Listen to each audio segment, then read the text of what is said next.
ನಾನು ಯಶೋಮಾರ್ಗದ ಕೆರೆಯ ಮುಖ್ಯಸ್ಥ, ಗೊತ್ತಿರಬೇಕು ನಿಮಗೆ. ತಲ್ಲೂರಿಂದ ಶುರುವಾಯಿತು, ಮೊದಲ ಕೆರೆ ಮಾಡಿದ್ವಿ. ಯಶ್ ಅವರ ತೋಟದಲ್ಲಿ 7 ಕೆರೆ ಮಾಡಿದ್ದೀವಿ. ನೀವು ಕರೋನಾ ಕಾಲದಲ್ಲಿ ನಾವು ಅವರಲ್ಲೇ ಇರ್ತಿದ್ವಿ. ಒಳ್ಳೆ ಬರಗಾಲ ತರೋದಕ್ಕೆ ಬೇಕಾಗಿ ಮರುಭೂಮಿ ಮಾಡೋದರಲ್ಲಿ ಕರ್ನಾಟಕದಲ್ಲಿ ಇದಿದೆ. ಹೊಸ ಕೆರೆಗಳು 80ರ ದಶಕದಿಂದ ಆಗಲೇ ಇಲ್ಲ ರಾಜ್ಯದಲ್ಲಿ. ಮಾಡಿದ ಕೆರೆಗಳದ್ದು ಭೂಮಿ ರೆಕಾರ್ಡ್ ಸರಿ ಇಲ್ಲ. ಈಗ ಇರುವ 285 ಕೆರೆಗಳ ಪೈಕಿ 85 ಕೆರೆಗಳು ನೀರಿಲ್ಲ. ಬೆಂಗಳೂರು ಕತೆ. ಕರ್ನಾಟಕದ ನದಿ ನೀರು ಕುಡಿಲಿಕ್ಕೆ ಯೋಗ್ಯ ಇಲ್ಲ ಅಂತಾಗಿದೆ.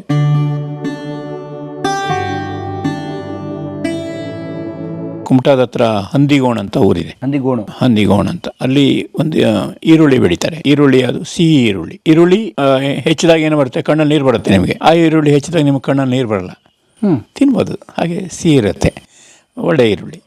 ಖಾರ ಇರೋ ಅಂಶ ಕಡಿಮೆ ಇರುತ್ತೆ. ಆ ಈರುಳ್ಳಿ ಬೆಳೆಯೋ 100 ವರ್ಷಗಳಿಂದ ಬೆಳೀತಾ ಇದ್ದಾರೆ ಅಲ್ಲಿ ಈರುಳ್ಳಿ. ಈಗ ಈ ಸೀಸನ್ ಹೆಚ್ಚು ಕಡಿಮೆ ಈ ವರ್ಷ ಕಡಿಮೆ ಇದೆ ಬೆಳೆ. ಕೀಳೋಕೆ ಸ್ಟಾರ್ಟ್ ಆಗುತ್ತೆ ಇನ್ನೊಂದು 15-20 ತಿಂಗಳೊಳಗೆ. ಆ ಈರುಳ್ಳಿ ಎಷ್ಟು ಆಗುತ್ತೆ, 1 ಎಕರೆ ಈರುಳ್ಳಿ ಬೆಳೆದ್ರೆ ಖರ್ಚು ಒಂದು 2 ಲಕ್ಷ ರೂಪಾಯಿ ಆಗ್ತದೆ ಅಂತ ಇಟ್ಕೊಂಡ್ರೆ 3 ತಿಂಗಳ ಇದರೊಳಗಡೆ 12ರಿಂದ 13 ಲಕ್ಷ ರೂಪಾಯಿ ಆದಾಯ ಆಗುತ್ತೆ. ಆದರೆ ಆ ಜಾಗಕ್ಕೆ ಮಣ್ಣು ಹಾಕಿ ತರಕಾರಿ ಮಾಡೋದನ್ನೇ ಬಿಟ್ಬಿಟ್ಟಿದ್ದಾರೆ ಜನ. ಯಾಕೆಂದರೆ ಬಿಟ್ಟಿದ್ದಾರೆ, ಕಷ್ಟ ಅಂತೆ. 3 ತಿಂಗಳ ಶ್ರಮ ಪಡೋದಕ್ಕೂ ಜನಕ್ಕೆ ಹೊಸ ತಲೆಮಾರು ನೋಡಿರಲಿಲ್ಲ. ಹಾಗಾಗಿ ಬಿಡ್ತಾ ಬಂದಿದ್ದಾರೆ. ಬ್ರಿಟನ್ನಲ್ಲಿ ವಿಜ್ಞಾನಿಗಳು ಮಣ್ಣಿನಲ್ಲಿ ಆಮ್ಲೀಯ ಅಂಶವನ್ನು ಸೇರಿಸಿ ಆಸಿಡ್ ಕಂಟೆಂಟ್ ಈರುಳ್ಳಿಯಲ್ಲಿರುವ ಗಂಧಕಾಂಶವನ್ನು ಕಡಿಮೆ ಮಾಡಿದರು. ನನ್ನ ಪಾಯಿಂಟ್ ಕ್ಯಾಚ್ ಮಾಡಿದ್ರಲ್ಲ, ಈರುಳ್ಳಿಯಲ್ಲಿರುವ ಗಂಧಕದ ಅಂಶ ನಮಗೆ ಕಣ್ಣಲ್ಲಿ ನೀರು ಬರೋದಕ್ಕೆ ಕಾರಣ ಅಲ್ವಾ. ಅದಕ್ಕೆ ಏನು ತಂತ್ರ ಮಾಡಿದರು, ಮಣ್ಣಿನಲ್ಲಿ ಆಮ್ಲೀಯ ಅಂಶ ಸೇರಿಸಿ ಕೃಷಿ ಮಾಡಿದರು. ಬ್ರಿಟನ್ನಲ್ಲಿ ಸಿಹಿ ಈರುಳ್ಳಿ ಪತ್ತೆ ಅಂತ ನಮ್ಮ ಕನ್ನಡದ ಪತ್ರಿಕೆಗಳು ಸುದ್ದಿ ಮಾಡಿದ್ವು. ಈ ನಮ್ಮ ಕುಮಟಾದ ಹಂದಿಗೋಣ ಹಾಲಕ್ಕಿಗರು ಇವರು ಆ ಮರಳ ಭೂಮಿಯ ಆಮ್ಲೀಯ ಮಣ್ಣಿನಲ್ಲಿ ಈರುಳ್ಳಿ ಬಿತ್ತಿ ಅದನ್ನು ಸಿಹಿ ಈರುಳ್ಳಿ ಮಾಡಿ ಬದುಕ್ತಾ ಇದ್ದಾರೆ ತಲೆಮಾರುಗಳಿಂದ. ಅಲ್ಲಿ ವಿಜ್ಞಾನಿಗಳು ಸಂಶೋಧನೆ ಮಾಡಿದ್ರೆ ಇವರು ಎಷ್ಟೋ ಇದು ಸುದ್ದಿ ಅಲ್ಲ. ಈ ದೇಸಿ ವಿಜ್ಞಾನಿಗಳು ರೈತರು ಮಾಡಿದ್ರೆ ಅದು ಸುದ್ದಿ ಅಲ್ಲ ಅಂದರೆ ನೋಡಿಲ್ಲ ಅಂತ ನಾ ಹೇಳೋದೇನು ಅಂದರೆ, ನಾವು ನೋಡೋದು ಇದೆಯಲ್ಲ, ನೆಲ ಓದೋದು, ಕಾಡು ಓದೋದು ಇದೆಯಲ್ಲ, ತುಂಬ ಆಯಾಮಗಳಿದೆ. ಅದನ್ನು ನೋಡಬೇಕು ಅಂತ ಎಷ್ಟೋ ಇದೆ. ನಮ್ಮ ಸುತ್ತಮುತ್ತ ಅಂಥದ್ದು ಎಷ್ಟೋ ಸಂಗತಿಗಳಿರ್ತವೆ. ಕೃಷಿ ಇದರೊಳಗಡೆ, ಕಾಡಿನ ಜ್ಞಾನದಲ್ಲಿ ಇದು ಸಾಕಷ್ಟು ಇರ್ತವೆ. ಕಾಡು ಜನರ ಜೊತೆ, ಆದಿವಾಸಿ ಅಲೆಗಳ ಜೊತೆ ತುಂಬ ಒಡನಾಟ ಇದೆ. ನೀವು ಚೌಕಟ್ಟು ಹಾಕೊಂಡಿಲ್ಲ, ನಾನು ಬದುಕೋದು ಚೌಕಟ್ಟು ಹಾಕೊಂಡಿಲ್ಲ. ನನಗೆ ಸ್ನೇಹಿತರಿದ್ದಾರೆ, ಅವರೆಲ್ಲ ಕೆಲವರಿಗೆ ನನ್ನ ಹೆಸರು ಗೊತ್ತಿರಲ್ಲ. ಬಟ್ ನಾನು ಹಳ್ಳಿಗೆ ಹೋಗ್ತೀನಿ, ನಾನು ಫೋಟೋ ಹೊಡೆಯೋನು ಅಂತ ಕಡೆಯವರು ಇದ್ದಾರೆ. ಇದಿದೆ. ಒಂದೇ ಹಳ್ಳಿಗೆ ಹೆಚ್ಚು ಕಡಿಮೆ ಒಂದು 20-25 ವರ್ಷದಿಂದ ಫೋಟೋಗ್ರಫಿ ಮಾಡ್ತಾಯಿದ್ದೀನಿ. ಒಂದೇ ಹಳ್ಳಿ. ಯಾವ ಹಳ್ಳಿ? ಒಂದು ಹಳ್ಳಿ. ಆ ಹಳ್ಳಿ 1-2 ಹಳ್ಳಿಗಳಿದೆ. ಅಲ್ಲಿ ಹೋಗಿ ವನವಾಸಿ ಕೇರಿಗಳು ಹೆಂಗೆ ಬದಲಾವಣೆ ಆಗ್ತಾಯಿದೆ ಫೋಟೋ ಮಾಡಿ ಇಡ್ತೀನಿ ಅಷ್ಟೇ. 25 ವರ್ಷ ನೀವು ದಾಖಲಿಸ್ತಿದ್ದೀರಿ. ಸೊ ಆ ಬದಲಾವಣೆ ಫೋಟೋದ ಜರ್ನಿನಲ್ಲಿದೆ. ಇದೆ ಆ ಥರದ್ದಿದೆ. ನನ್ನ ಹುಚ್ಚು ಆ ಥರ ಇದೆ. ನಾನು ಹೋಗ್ತೀನಿ ವರ್ಷಕ್ಕೊಂದು ಸರಿ, ಯಾವುದೋ ಸಮಯಕ್ಕೆ ಹೋಗ್ತೀನಿ, ಫೋಟೋ ಮಾಡ್ತೀನಿ. ಮೊದಲು ಬೈಕಲ್ಲಿ ಹೋಗ್ತಿದ್ದೆ, ಮೊದಲು ಇದರಲ್ಲಿ ಹೋಗ್ತಿದ್ದೆ, ಕಾರಲ್ಲಿ ಹೋಗ್ತೀನಿ. ಹೀಗೆ ಬೇರೆ ಬೇರೆ ನನ್ನ ಟೈಮ್ ಆ ಕಡೆ ಹೋದಾಗ ಫೋಟೋಗ್ರಫಿ ಮಾಡ್ಕೊಬರ್ತೀನಿ ಅಷ್ಟೇ. ಇದು ನಾಲೇಜಿಗೆ ಇದಿಲ್ಲ, ಎಲ್ಲಿಂದ ಬೇಕಾದ್ರೂ ಬರುತ್ತೆ. ಮತ್ತು ನಾನು ಕೃಷಿಕರನ್ನು ಮಾತಾಡ್ಲಿಕ್ಕೆ ಹೋಗ್ತಿದ್ದಲ್ಲ, ಎಷ್ಟೋ ದೂರ ಹೋಗ್ತಿದ್ದೆ. ಅವನ ಹತ್ರ ಕೃಷಿ ಹಾಳಾಗಿ ಹೋಗ್ತಿತ್ತು. ಬಟ್ ಅವನು ಬದುಕಿರ್ತಿತ್ತಲ್ಲ, ಆ ಬದುಕನ್ನು ಮಾತಾಡಿಸ್ತಿದ್ದೆ ನಾನು. ಈ ಕೃಷಿ ಹಾಳಾಗೋಗಿದೆ ಅಂತ ಅವನು ಹೇಳೋಕ್ಕೆ ಬರಲ್ಲ, ಇದು ಒಂಥರ ಜೂಜು ಇದ್ರ ಜೊತೆಗೆ. ಆದರೆ ಅವನ ಹತ್ರ ನಾನು ಕೂತು ಮಾತಾಡಿದಾಗ ಅವನ ಅನುಭವ ಸಿಗ್ತಿತ್ತು ನನಗೆ. ಹಾಗಾಗಿ ಅದನ್ನು ರೆಕಾರ್ಡ್ ಮಾಡಿದೆ. ಆ ಥರ ಸುಮಾರು ಇರುತ್ತೆ ಆ ಥರ. ಅಂದರೆ ಯಾವುದನ್ನು ನೀವು ಸಮಾಜಕ್ಕೆ ಹೇಳಬೇಕು ಅನ್ನೋಕ್ಕಿಂತಲೂ ನಿಮ್ಮ ಕಲಿಕೆಗೆ, ನಿಮ್ಮ ನಾಲೆಡ್ಜ್ಗೆ ಫಸ್ಟ್ ನಾ ಕಲ್ಕೋಬೇಕು, ನಾ ಅಪ್ಡೇಟ್ ಆಗಬೇಕು. ನಾವು ಊರಿಗೆ ಉಪದೇಶ ಅರೆಬೆಂದ ಮಾಹಿತಿ ಇಟ್ಕೊಂಡು ಹೇಗೆ ಹೇಳೋಕ್ಕಾಗುತ್ತೆ? ನಾನೇ ಸರಿ ಜ್ಞಾನ ಪಡ್ಕೊಳ್ಳೋದೆ ಉಳಿದಿದ್ದು ಹೇಳಲಿಕ್ಕೆ ಹೆಂಗಾಗತ್ತೆ? ಹಾಗಾಗಿ ನನಗೆ ತಿಳುವಳಿಕೆ, ನನಗೆ ಖುಷಿ. ನನ್ನ ಬರವಣಿಗೆ ಇದಕ್ಕಿಂತ ಹೆಚ್ಚಾಗಿ ನಾನು ಅಲ್ಲಿ ಫಸ್ಟ್ ಹ್ಯಾಂಡಾಗಿ ನೋಡ್ತೀನಲ್ಲ, ಮಾತಾಡ್ತೀನಲ್ಲ, ಅದರಲ್ಲಿ ನಂಗೆ ಖುಷಿ. ಅದ್ರಲ್ಲಿ ಬೇರೆ ಹೌದು. ಅಂಥದ್ದು ಎಷ್ಟೋ ಮಾಡಿದ್ದೀನಿ ನಾನು. ನನಗೆ ವಿಶಿಷ್ಟ ಅನುಭವಗಳು ಇದೆ. ಎಷ್ಟೋ ಸರಿ ನನಗೆ ಅಂದರೆ ನಾನು ಹೇಳೋಕ್ಕಾಗಲ್ಲ. ಈ ರಾಜಮನೆತನಗಳು ಇವೆಲ್ಲ ಇರ್ತಾವಲ್ಲ, ಆ ರಾಜಮನೆತನಗಳಿಗೆ ಸಂಬಂಧಪಟ್ಟಂತೆ ಒಳಗಡೆ ಹೋಗಿ ಅವ್ರದ್ದು ಮಾಹಿತಿಗಳನ್ನೆಲ್ಲ ಕೊಟ್ಟಿದ್ದು ಎಷ್ಟೋ ಇದೆ. ಅದು ಹೇಳೋಕ್ಕಾಗಲ್ಲ, ಎಷ್ಟೋ ಇದೆ. ಆ ಥರ ಕೊಟ್ಟಿದ್ದಾರೆ. ಯಾರಿಗೂ ಸಿಗದೇ ಇದ್ದ ಸಂಗತಿಗಳು ನಂಗೆ ಸಿಗ್ತವೆ. ಎಲ್ಲದೂ ಪಬ್ಲಿಷ್ ಮಾಡೋಕ್ಕಾಗಲ್ಲ, ಇದು ಮಾಡೋಕ್ಕಾಗಲ್ಲ, ಇದೆ ನನಗೆ. ಆ ಥರ ತುಂಬ ವಾಡೆಗಳು, ದೊಡ್ಡ ದೊಡ್ಡ ವಾಡೆಗಳು, ಬಯಲುಸೀಮೆ ವಾಡೆಗಳು, ಇದ್ರದ್ದು ಇದೆ. ಮೀನುಗಾರರ ಜೊತೆಗೆ ನನಗೆ ಸಂಪರ್ಕ ಇದೆ. ಪ್ರತಿ ವರ್ಷ ನಾನು ಮೀನುಗಾರರಿಗೆ ಫೋನ್ ಮಾಡ್ತಾರೆ ನನಗೆ. ಮಳೆಗಾಲ ಶುರುವಾಗುವಾಗ ಫೋನ್ ಮಾಡ್ತಾರೆ, ಈ ಸರಿ ಮಳೆಯ ಹೆಂಗಿರ್ತದೆ, ಈ ಮಳೆಯ ಸ್ವರೂಪ ಹೆಂಗಿರ್ತದೆ, ಯಾವಾಗಿಂದ ಶುರುವಾಗ್ತದೆ, ಅದು ನನಗೆ ಹೇಳ್ತಾರೆ. ಮೀನುಗಾರರು ಹೇಳ್ತಾರೆ ಅವ್ರ ಅನುಭವ. ಅದರಲ್ಲಿ ಎಲ್ಲರಿಗೂ ತಪ್ಪಾದರೂ ಮತ್ತೆ ಹೇಳ್ತಾರೆ, ಈ ಸರಿ ನಾನು ಲೆಕ್ಕ ಹಾಕಿದ್ದು ತಪ್ಪಾಯಿತು, ಮತ್ತು ಹಿಂಗಾಯಿತು ಅಂತ ಹೇಳೋರಿದ್ದಾರೆ. ಆಮೇಲೆ ಸಮುದಾಯಗಳು, ಹೀಗೆ ಜಾಲ್ದೇರ್ ಅಂತ ಒಂದು ಕಮ್ಯುನಿಟಿ ಇತ್ತು, ಅದು ಕುಮಟಾದಲ್ಲಿದೆ, ಅಘನಾಶಿನಿಯಲ್ಲಿ. ಅವರು ಅವ್ರ ಹತ್ರ ಮಳೆ ಪಂಚಾಂಗಗಳಿದೆ, ಜಾಲ್ದೇರ ಪಂಚಾಂಗ ಅಂತ ಕರಿತಾರೆ. ಅವರು ತಾರೀಖು ಹೇಳ್ತಿದ್ರು ಯಾವತ್ತು ಮಳೆ ಶುರುವಾಗ್ತದೆ ಅಂತ. ಈಗ ನಮ್ಮ ಹವಾಮಾನ ವರದಿಗಿಂತ ಮೊದಲು ಅವರ ಹವಾಮಾನ, ಮೀನುಗಾರರಲ್ಲ ಅವರು, ಮೊದಲು ಹಡಗಿನಲ್ಲಿ ಅಕ್ಕಿಯನ್ನು ಮುಂಬೈ ಸಾಗಿಸೋ ಕೆಲಸ ಮಾಡ್ತಿದ್ರು ಅವರು. ಹಾಗಾಗಿ ಮಳೆಯ ಪಯಣಿಗೆ ಏನು ಹಡಗನ್ನು ನಡೆಸೋನಿಗೆ ಅದು ಗೊತ್ತಿರಬೇಕಲ್ಲ, ಹವಾಮಾನ ಗೊತ್ತಿರಬೇಕು, ಗಾಳಿ ಬೀಸೋ ದಿಕ್ಕು ಗೊತ್ತಿರಬೇಕು. ಆಗಲ್ಲ ಇಂಜಿನ್ ಏನಿಲ್ಲ, ಗಾಳಿಪಟಗಳು ಇದ್ರ ಮೇಲೆ ಹೋಗಬೇಕು ದೋಣಿಗಳು. ಅಂಥ ಹೊತ್ತಿನಲ್ಲಿ ಮುಂಬೈಗೆ 1 ತಿಂಗಳಾದರೂ ಆಗ್ತಿತ್ತು, 15 ದಿವಸ ಆದರೂ ಆಗ್ತಿತ್ತು ತಲುಪೋದು. ಅಂಥ ಒಂದು ಹೊತ್ತಿನಲ್ಲಿ ಅವರು ನಕ್ಷತ್ರಗಳನ್ನು ನೋಡಿ ದಿಕ್ಕುಗಳನ್ನು ತಿಳಿಯೋದು, ನಕ್ಷತ್ರಗಳನ್ನು ನೋಡಿ ಮಳೆ ಹೇಗಾಗುತ್ತೆ ಗೊತ್ತಾಗೋದು, ಅದನ್ನೆಲ್ಲ ಇದು ಮಾಡ್ತಿದ್ರು. ಅಂಥವ್ರನ್ನೆಲ್ಲ ಇಂಟ್ರೂವ್ ಮಾಡಿದ್ದೀನಿ ನಾನು, ಸಾಕಷ್ಟು ಬರೆದಿದ್ದೀನಿ ಅವ್ರ ಮೇಲೆ. ಅಂದರೆ ಇದ್ರ ನಾಲೆಜ್ಗಳು ಹೆಂಗಿತ್ತು ಅಂತ, ಸಮುದ್ರದ ಜ್ಞಾನ ಅಂತ. ಮತ್ತು ತೇಜಸ್ವಿ ಜೊತೆಗೆ ತಾವು ಟಚಲ್ಲಿ ಇದ್ರಿ? ಹಾಂ, ನಾನು ಕೀಟ ವಿಸ್ಮಯ ಅಂತ ಬರೀತಿದ್ದೆ. ನೀವು ಸುಧಾದಲ್ಲಿ ಹಳೆಯ ಸಂಚಿಕೆಗಳನ್ನು ನೋಡೋದ್ರಲ್ಲಿ ನಾನು ಲೇಖನಗಳ ನಮ್ಮ ಮನೆ ಸುತ್ತಮುತ್ತ ಇರೋ ಕೀಟಗಳು ವಿಸ್ಮಯ ಸಂಗತಿಗಳನ್ನು ಬರೀತಿದ್ದೆ ನಾನು. ನೀವು ಎಷ್ಟೋ ಕವರ್ ಪೇಜ್ ಸ್ಟೋರಿಗಳಿದೆ ಸುಧಾ ಪತ್ರಿಕೆಯಲ್ಲಿ. ಪಾತರಗಿತ್ತಿಗಳ ಮಹಾಜಾತ್ರೆ ಅಂತ, ಲಕ್ಷಾಂತರ ಚಿಟ್ಟೆಗಳು ಒಂದೇ ಮರ ಕೂತಿರೋದು, ಆಮೇಲೆ ಬೇರೆ ಬೇರೆ ಇದು ಸುಮಾರು ಇದು ಜೀರುಂಡೆಗಳ ಮೇಲೆ, ಇದ್ರ ಬಗ್ಗೆ ಇರುವೆಗಳು, ಹೀಗೆ ಸುಮಾರು ವಿಷಯಗಳ ಮೇಲೆ ಬರೀತಿದ್ದೆ. ವೆಬ್ ವರ್ಮ್ಸ್ಗಳ ಮೇಲೆ ಬರೀತಿದ್ದೆ, ಈ ಜೇಡುಗಳ ಬಗ್ಗೆ ಬರೀತಿದ್ದೆ, ಇದೆಲ್ಲ ಬರೀತಿದ್ದೆ. ಆಗೆಲ್ಲ ಚಿತ್ರಲೇಖನ ಎಲ್ಲ ಒಳ್ಳೆ ಫೋಟೋಗ್ರಫಿ ಮಾಡ್ತಿದ್ದೆ. ನಾನೊಂದು ಲೇಖನ ಬರೆಯುವಾಗ ವೆಬ್ ವರ್ಮ್ಸ್ಗಳ ಬಗ್ಗೆ ಬರೆಯುವಾಗ, ಅಂದರೆ ಒಂದು ಮರಕ್ಕೆ ಬಲೆ ನೇಯುತ್ತೆ ಯಾವುದೋ ಕೀಟ, ಜೇಡರ ಬಲೆ. ಹಾಂ, ಜೇಡ ಅಲ್ಲ, ಒಂದು ಇದು. ಆ ಮರದ ಎಲೆಯನ್ನು ತಿಂದು ಇಡೀ ಮರಕ್ಕೆ, ಅದು ಕೋಶಾವಸ್ಥೆಗೆ ಹೋಗೋದಕ್ಕೆ ಮುಂದೆ ಇಡೀ ಮರಕ್ಕೆ ಬಲೆ ನೇಯ್ದಿದೆ, ಒಂದು 20 ಅಡಿ ಹತ್ರ. ಆ ಫೋಟೋವನ್ನು ನಾನು ತೇಜಸ್ವಿ ಅವರಿಗೆ ಕಳಿಸಿದ್ದೆ. ನನಗೊಂದು ಕುತೂಹಲ ಹೊಡಿಸಿದ್ದು ಯಾವುದು ಅಂತ. ಅವರು ನನಗೆ ಪತ್ರ ಬರೆದ್ರು. ಏನು ಪತ್ರ ಬರೆದ್ರು ಅಂದರೆ, ಇದು ನಾನು ನೋಡೇ ಇಲ್ಲ ಇಷ್ಟೆಲ್ಲ ದೊಡ್ಡದು, ನಿಮಗೆ ಡಾಕ್ಟರ್ ವಿ ಬೆಳವಾಡಿ ಅವರಿಗೆ ಹೇಳಿ ಉತ್ತರ ಬರೆಸ್ತೀನಿ ಅಂತ. ಆಮೇಲೆ ಬೆಳವಾಡಿಯವರಿಂದ ಉತ್ತರ ಬರೆಸಿದ್ರು, ಬೆಳವಾಡಿಯವರು ಉತ್ತರ ಬಂತ ಕೇಳಿ ಇವರು ಮತ್ತೆ ಪತ್ರ ಬರೆದ್ರು ನನಗೆ, ತೇಜಸ್ವಿ. ಹಾಗೆ ನಮ್ಮ ಪರಿಚಯ ಇದಾಯಿತು. ಏನು ಕೀಟ ಅದು? ವೆಬ್ ವರ್ಮ್ಸ್ಗಳು ಅಲ್ಲಿ ಒಂದು ಇದು ಒಂದು ಹೊರಿಯಕ್ಕಿ ಮರ ಅಂತ ಒಂದು ಮರದ ಎಲೆಯನ್ನು ತಿಂದು ಚಳಿಗಾಲದಲ್ಲಿ ಬಲೆ ನೇಯುವ ಕೀಟಗಳು ಆಯಿತಾ. ಅದು ಬರೆದ ನಂತರ ತೇಜಸ್ವಿಯ ಪರಿಚಯಕ್ಕೆ ಅದು ಕಾರಣ ಆಯಿತು. ನಾನು ಕಳಿಸಿದ ಫೋಟೋ ಇತ್ತಲ್ಲ ತೇಜಸ್ವಿಯವರಿಗೆ, ಅದು ಅವರ ಟೇಬಲಿನ ಗ್ಲಾಸಿನ ಒಳಗಡೆ ಸೇರಿತ್ತು. ಹಾಗಾಗಿ ನನಗೆ ಪಾಸ್ಪೋರ್ಟು ವೀಸಾ ಎಲ್ಲ ಒಟ್ಟಿಗೆ ಸ್ಯಾಂಕ್ಷನ್ ಆಯಿತು. ಅವರು ಮನೆಗೆ ಮನೆ ಹೋಗಿದ್ದೆ. ಪ್ರತಿ ವರ್ಷ ಹೋಗ್ತಿದ್ದೆ ನಾನು. ಸುಮಾರು ಒಂದು 5-6 ವರ್ಷ ನಾನು ಕೊನೆಯ ಅವರ ಇದರೊಳಗಡೆ ವರ್ಷಕ್ಕೆ 1-2 ಸರಿ ನಾನು ಹೋಗ್ತಿದ್ದೆ, ಅಥವಾ ನಾವು ಫೋನಲ್ಲಿ ಮಾತುಕತೆ ಇರ್ತಿತ್ತು. ಅವರು ಬರೆದ ಪತ್ರಗಳು ಇದೆಲ್ಲ ಇದೆ ನನ್ನ ಹತ್ರ. ತೇಜಸ್ವಿಯವರು ಬರೆದ, ಮತ್ತು ರಾಜೇಶ್ವರಿಯವರು ಪತ್ರ ಬರೀತಿದ್ರು. ಒಂದು ನನ್ನ ಗೌರಿ ಜಿಂಕೆಯ ಆತ್ಮಕಥೆ ಅಂತ ಜಿಂಕೆಯ ಕುರಿತ ಪುಸ್ತಕ ಅವರಿಗೆ ಅರ್ಪಣೆ ಆಗಿದೆ. ಏನದು ಗೌರಿ ಜಿಂಕೆ? 16 ವರ್ಷಗಳ ಕಾಲ ಒಂದು ಜಿಂಕೆ ನಮ್ಮ ಮನೇಲಿ ಇರುತ್ತೆ. ಇದೇ ಮನೇಲಿ? ಹೌದು, ಕಾಡಿನ ಜಿಂಕೆ ಬಂದು ಅದು ಮರಿ ಹಾಕಿ 10-15 ಜಿಂಕೆಗಳಾಗಿ ಸಿಗ್ತವೆ. ನಾವು ಈಗ ಹೋದ್ರೆ ಇವತ್ತೇನು ಓಡಾಡಿದ್ನಲ್ಲ, ನನ್ನ ಸುತ್ತ ಜಿಂಕೆಗಳು ಇರ್ತಿದ್ವು 10-15. ಹೀಗೆ ಜಿಂಕೆಗಳು ಆರಾಮಾಗಿ ನಿಂತಿದ್ವು. ಅದನ್ನು 16 ವರ್ಷಗಳ ಕಾಲ ಜಿಂಕೆ ನೋಡಿದ ಅನುಭವವನ್ನು ಒಂದು ಗೌರಿ ಜಿಂಕೆಯ ಆತ್ಮಕಥೆ ಅಂತ ಒಂದು ಪುಸ್ತಕ ಬರೆದೆ. ಆ ಪುಸ್ತಕಕ್ಕೆ ಇವರಿಗೆ ಅರ್ಪಣೆ ಆಗಿತ್ತು. ಯಾರಿಗೆ? ತೇಜಸ್ವಿ. ಹೌದು, ರಾಜೇಶ್ವರಿ ಮೇಡಮ್, ತೇಜಸ್ವಿಯವರಿಗೆ. ಆಗ ತೇಜಸ್ವಿಯವರು ಇರಲಿಲ್ಲ. ರಾಜೇಶ್ವರಿಯವರಿಗೆ ಪುಸ್ತಕ ಕಳಿಸಿದ್ದೆ. ರಾಜೇಶ್ವಿಯವರು ಪುಸ್ತಕ ನೋಡಿಕೊಂಡು ಫಸ್ಟಿಗೆ ಏನು ಮಲ್ಟಿ ಕಲರು ಇದಿದೆಯಲ್ಲ, ಕಳವೆ ಯಾಕೆ ಇಷ್ಟೆಲ್ಲ ಕಲರ್ ಖರ್ಚು ಮಾಡಿ ದುಡ್ಡು ಮಾಡಿ ಎಲ್ಲರೂ ಈ ಕನ್ನಡದ ಓದುಗರು ಇಷ್ಟೆಲ್ಲ ಖರ್ಚು ಮಾಡೋದು ತಗೊಳ್ಳೋದಿಲ್ಲ, ಯಾಕೆ ಇಷ್ಟು ಮಾಡ್ದ ಅಂತ ಹೇಳ್ತಾನೆ. ಈ ಪುಸ್ತಕ ತೇಜಸ್ವಿಯವರು ಇದ್ದಾಗ ಬರಬೇಕಿತ್ತು ಅಂತ ಹಿಂಗೆಲ್ಲ ತುದಿಯಿಂದ ನೋಡ್ತಾ ಬಂದರು.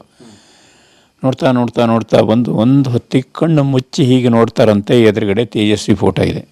ಅದು ಸಂಕಟ, ಸಂಭ್ರಮ ಎಲ್ಲರದ್ದು ತಂದುಬಿಡ್ತು ನಿನ್ನ ಪುಸ್ತಕ ಅಂತ 1-1.5 ಪೇಜ್ ಪತ್ರ ಬರೆದರು. ನಾನು ಆಗ ಕ್ಲಬ್ ಹೌಸ್ಗಳೆಲ್ಲ ಇತ್ತಲ್ಲ, ಕ್ಲಬ್ ಹೌಸಲ್ಲಿ ಅವರು ಕೊನೆಯ ಇಂಟ್ರ್ಯೂ ಮಾಡಿದ್ದು ನಾನೇ. ಮಾತು ರಾಜೇಶ್ವರಿ ಅವ್ರನ್ನ ನಾನು ಹೋಗ್ತಿದ್ದೆ ಅವ್ರ ಮನೆ. ತೇಜಸ್ವಿಯವರು ಇಲ್ಲದ ಮೇಲೂ ಅವ್ರ ಹತ್ರ ಮಾತಾಡ್ಸೋಕ್ಕೆ ನಾನು ಹೋಗ್ತಿದ್ದೆ. ನಾನು ಪುಸ್ತಕ ಕಳಿಸ್ತಿದ್ದೆ. ಒಂದು ಇದಿತ್ತು, ಒಂದು ತೇಜಸ್ವಿಯವರ ಮನೆ ಹತ್ರ ನವಿಲಿತ್ತು, ನಿರುತ್ತರದಲ್ಲಿ. ಹೌದು, ನವಿಲಿತ್ತು. ಆ ನವಿಲೇನೋ ಸತ್ತೋಯ್ತು, ಯಾರೋ ಬೇಟೆ ಆಡಿದ್ರು ಏನೋ ಇರಬೇಕು ಬಹುಶಃ. ತೇಜಸ್ವಿಯವರಿಗೆ ನವಿಲು ಬೇಕಾಯಿತು. ತೇಜಸ್ವಿಯವರಿಗೆ ನವಿಲು ಅಲ್ಲಿ ಇರಬೇಕು, ತಮ್ಮನೆ ತೋಟದಲ್ಲಿ ಇರಬೇಕು ನವಿಲು ಅಂತ. ಹಾಗಾಗಿ ನಾನು ಹೇಳಿದೆ, ನಮ್ಮೂರು ಒಕ್ಕಳ ಮಕ್ಕಳು ಕಾಡಿಗೆ ಹೋದಾಗ ನವಿಲು ಮೊಟ್ಟೆಗಳು ಸಿಗ್ತವೆ, ಅದನ್ನು ಕೋಳಿ ದೊಡ್ಡಿಯಲ್ಲಿಟ್ಟು ಮರಿ ಮಾಡ್ತಾರೆ, ಆ ಮರಿಯನ್ನು ನಿಮಗೆ ತಂದು ಕೊಡ್ತೀನಿ ಅಂತ ಹೇಳಿದೆ.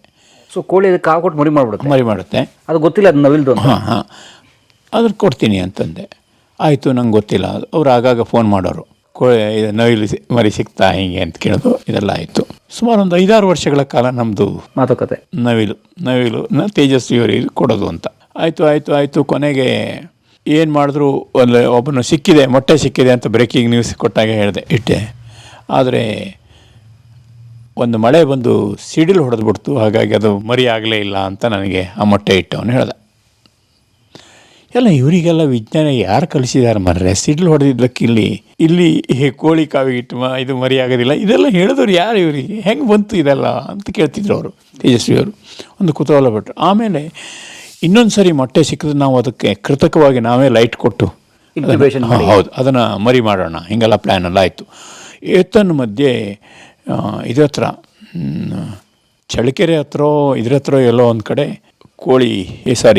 ನವಿಲು ಮಾರಿ ಸಿಕ್ಕಿದ ಸುದ್ದಿ ಬಂದುಬಿಡ್ತು ನಮಗೆ. ಸಿಕ್ತು ಅಂತ, ಇನ್ನೇನು ಸಿಕ್ತು ಅಂತ ಹೇಳೋತಿ ಯಾವುದೋ ಮಠದವ್ರು ತಗೊಂಡೋಗ್ಬಿಟ್ರು ಅಂತ ಸುದ್ದಿ ಬಂತು. ನಾನು ಸಿಕ್ತು ಅಂತ ಇವ್ರಿಗೆ ಹೇಳಿದೆ, ಇದಾಯಿತು, ಇರಲಿ ಬಿಡೋದು, ಅಲ್ಲೇ ಸೇರಿ ಇರಲಿ ಅಂತಾಯಿತು. ಕೊನೆಗೆ ಸುಮಾರು ಒಂದು 4-5 ವರ್ಷಗಳ ಕಾಲ ನಮ್ಮಲ್ಲಿ ಪತ್ರಗಳ ವ್ಯವಹಾರಗಳು ನಡೆದಿತ್ತು ನವಿಲು ಇದ್ರ ವಿಚಾರದಲ್ಲಿ.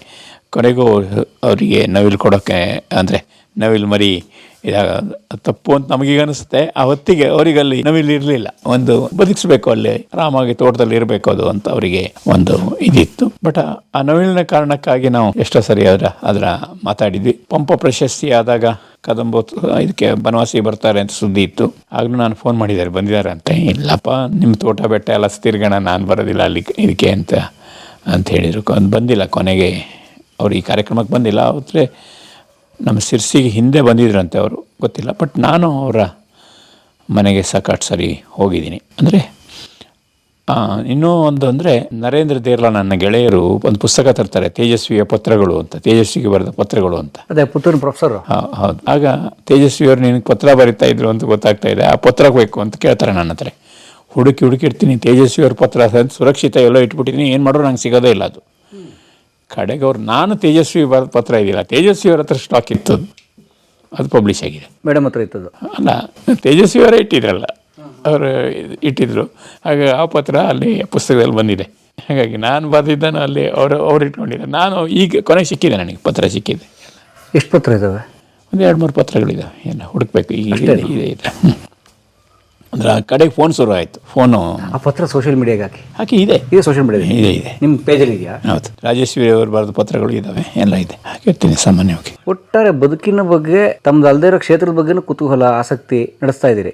ಏನು ಹಾಗೇನಿಲ್ಲ, ನಂದು ಕ್ಷೇತ್ರ ಯಾವುದಲ್ಲ ಅಂತ ಹೇಳ್ತೀವಿ. ಕೃಷಿಕ ನೋಡಿ, ನಿಮ್ಗಿರೋ ಎಲ್ಲ ಕೃಷಿಕರಿಗೂ, ಎಲ್ಲ ಮಲೆನಾಡಿನ ಕೃಷಿಕರಿಗೂ ನಿಮ್ಗಿರೋಷ್ಟು ಆಸಕ್ತಿ, ಕುತೂಹಲ ಇರೋಕ್ಕಾಗಲ್ಲ. ಅಂದರೆ ಬೇರೆ ಬೇರೆಯವರ ಆಸಕ್ತಿ ಇದು ಬೇರೆ ಬೇರೆ ಇರುತ್ತೆ. ಈಗ ನನಗೇನಾಗಿತ್ತು, ನಾನು ಮಾಧ್ಯಮದ ಬ್ಯಾಕ್ ನೋಡಿದೆ. ನನಗೆ ಯಾವುದೋ ಒಂದು ಸರ್ವೆ ಮಾಡಿದ ಕಾರಣಕ್ಕಾಗಿ ಇತಿಹಾಸದ ಅಂಟುಕೊಂಡಿದೆ. ಕೃಷಿಯ ಜೊತೆಗಿನ ಬದುಕಿದೆ, ಓಡಾಡಿದ್ದೀನಿ, ಕೆರೆ ಮಾಡಿದ್ದೀನಿ, ಕೆರೆಯ ಅನುಭವ ಇದೆ, ಒಂದಿಷ್ಟು ಓಡಾಡಿದ್ದೀವಿ. ಹಾಗಾಗಿ ನಾನು ಯಶೋ ಮಾರ್ಗದ ಕೆರೆಯ ಮುಖ್ಯಸ್ಥ, ಗೊತ್ತಿರಬೇಕು ನಿಮಗೆ. ಯಶೋ ಮಾರ್ಗ, ಯಶ್ ಅವ್ರ ಕೆರೆ ಏನು ಮಾಡ್ತಾರಲ್ಲ, ಅದಕ್ಕೆ ಆರಂಭದಿಂದನೂ ಇರೋದು ನಾನೇ. ಅದರ ಈ ಕೆರೆ ವಿಚಾರಗಳಲ್ಲಿ ಯಶ್ ಅವ್ರು ಕೇಳೋದು ನನಗೆ. ಅವರ ತಲ್ಲೂರಿಂದ ಶುರುವಾಯಿತು. ತಲ್ಲೂರು ಎಲ್ಲಿದು? ತಲ್ಲೂರು ಅಂದರೆ ಯಲಬುರ್ಗ, ಅಲ್ಲಿ ಮೊದಲ ಕೆರೆ ಮಾಡಿದ್ದು. ಕೊಪ್ಪಳ ಜಿಲ್ಲೆ ಯಲಬುರ್ಗ.